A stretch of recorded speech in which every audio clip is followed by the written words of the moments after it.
Hi friends and welcome to episode number 7 of Pathik Lockdown series part 2. So today we are going to talk about that one behavior which we should use as scarcely as possible. Now what is that behavior? We'll come to that and we'll start with some interesting examples. But before that, if you have still not liked the channel, please go ahead and click the like button and like the channel and subscribe to the channel. In case you have not clicked along with that, of course click also the bell icon so that whenever we release the next video, you will get a notification. In case you have missed the previous videos, you can click on the top left card button and get the links for the previous videos. I think we are very fast reaching the subscriber level of 5,000 subscribers, and I want to throw open a challenge to you. It's a 12-part series and we are in the 7th session now. So let's see if you guys take it up to 10,000 subscribers in the next 3-4 episodes. Then maybe towards the end we will have a live session on YouTube. Let's see if you live up to it. So now coming back to today's topic, what is that one behavior that we should use as scarcely as possible? As usual, I'm going to start with 3 examples and let's see if you can guess what that behavior is. Very first example is an extremely interesting incident which took place in 2007. In fact, it was not an incident, it was an experiment done by a journalist and he got the Pulsar's prize for conducting this experiment.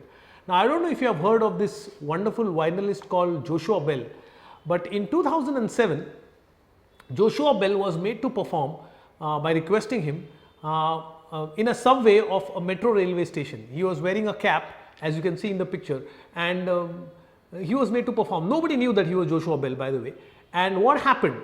Well, about 1,097 people passed off from there while he was performing. Only 27 gave money to Joshua Bell. Now, mind you understand, Joshua Bell is a person who charges thousands of dollars per ticket when he performs professionally.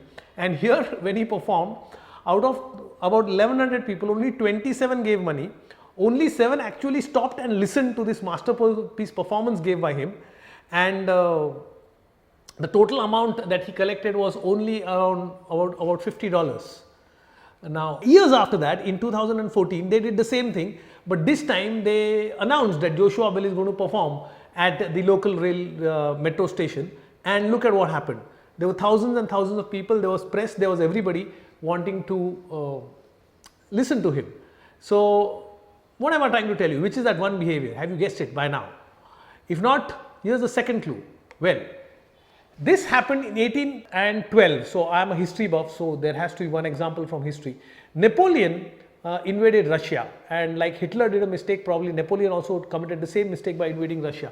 It so happened that the Great Britain was not agreeing to Napoleon's terms of doing trade, so he wanted to bar them. But in the process, Russia was also getting affected. So Russia rebelled, and to teach Russia a lesson, Napoleon invaded Russia in 1812. Now this was a huge campaign because there were 650,000 troops which invaded Russia, and Napoleon wanted to teach the Russian Tsar a lesson. It so happened that as the French soldiers went on entering Russia, the Russian soldiers, they started burning the crops and started moving in the interior of Russia.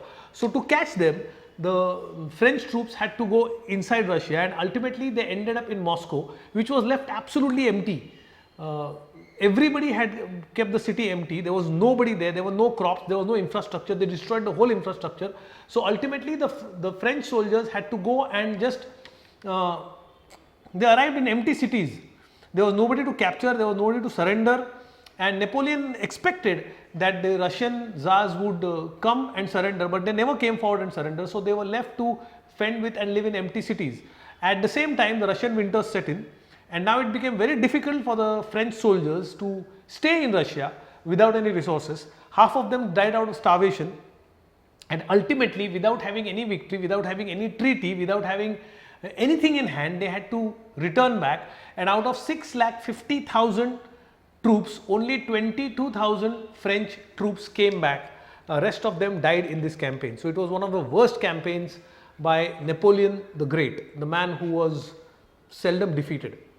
So what is that behavior I am talking about? If you still don't know, here's a very interesting example. And I don't know how many of you relate with this, but this belongs to the time when I was in college. This was a landmark movie by Aamir Khan and Juhi Chawla, QSQT. Now, we all know it was a super duper hit. it was a trend changing movie. Rather, before Amir Khan came into line, there was this trend of the angry young man.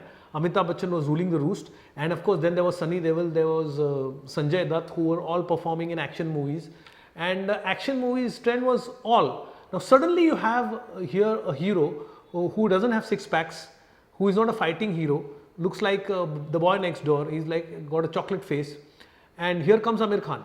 Now the story that I want to tell you is this: when the movie was made, and it was made by Nasir Hussain, I think Amir Khan's uncle, he made this movie, and ironically, Mansoor Khan was a director who was a young man. He did not choose to go by R.D. Burman, who was a regular favorite of Nasir Hussain, and he took Anand Milind to give music for this movie. Now, when the movie was made and the distributors were shown the movie, believe it or not, nobody was ready to touch the movie. They said, ये movie चल ही नहीं सकता, हम लोग पैसा नहीं डालेंगे, for two reasons. एक तो they said hero नाटा है, that means the hero is short and doesn't have, I don't think he's going to have any mass appeal, and they were talking about Amir Khan. And of course they said music एकदम बेकार है, ये movie का music चलेगा नहीं, किसने music दिया है?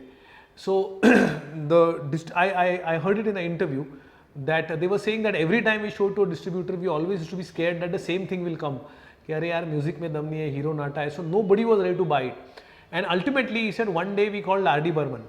Now he had given music to all previous Nasir Hussain movies, and he was shown the movie. Now you have to understand that R.D. Burman was dumped.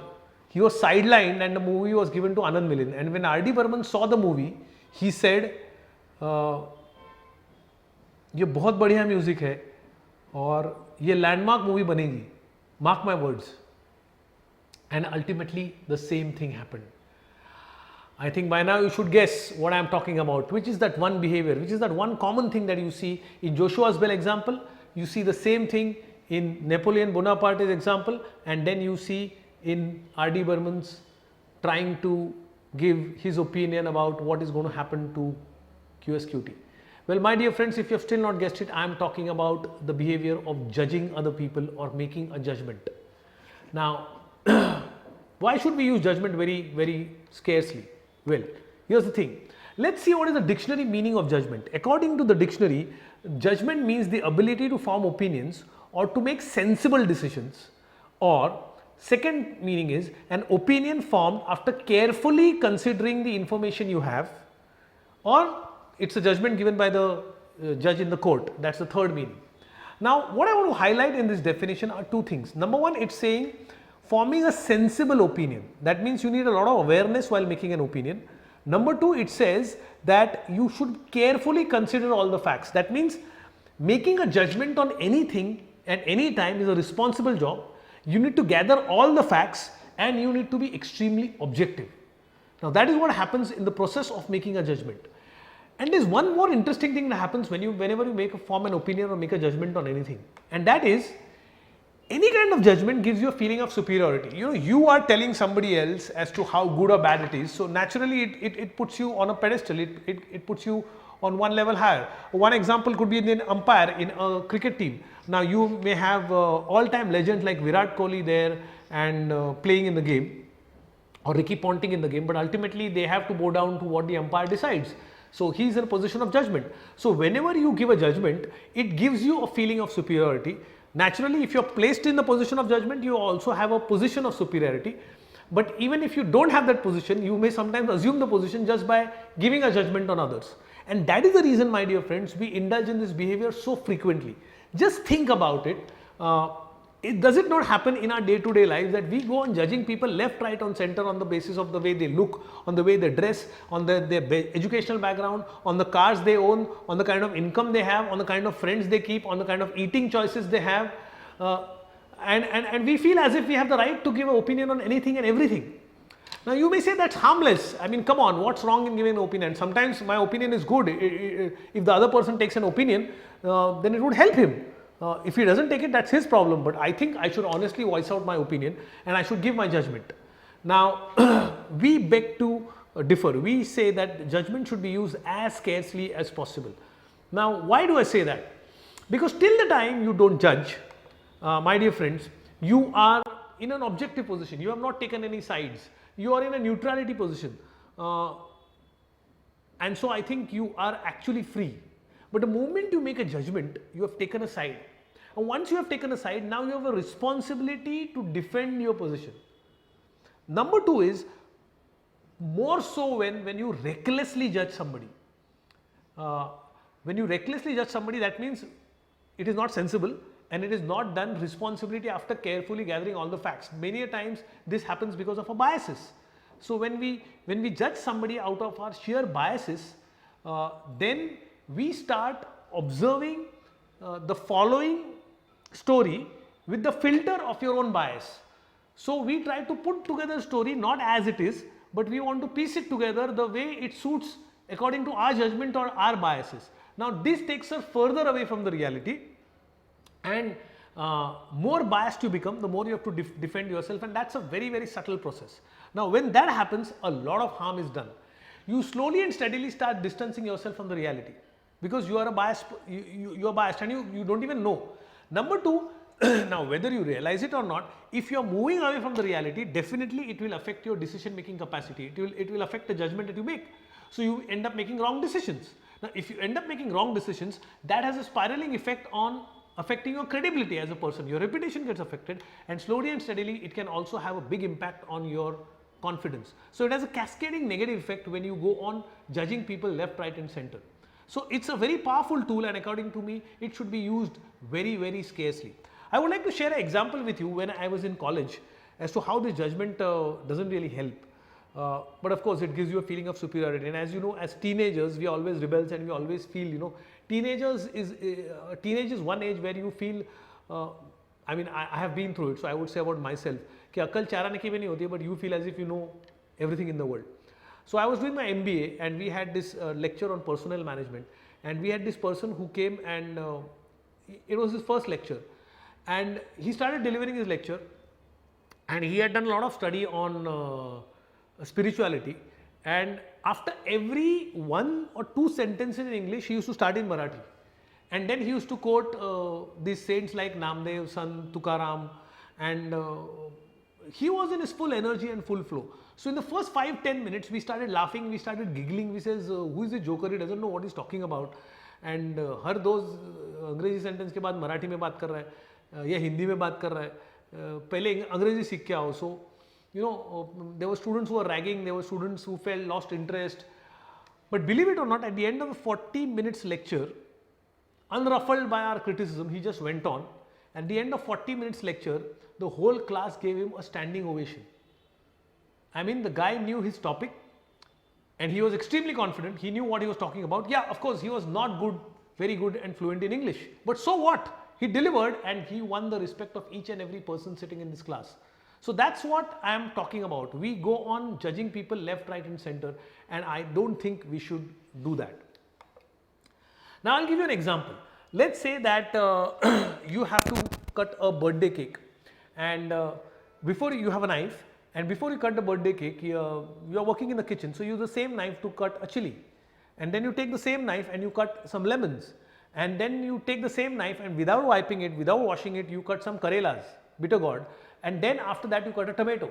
Now the whole knife is smudged with the taste of chili, it is smudged with the taste of the bitter taste of karela, the citrus and lemony taste of the lemon, and of course the juicy tomato.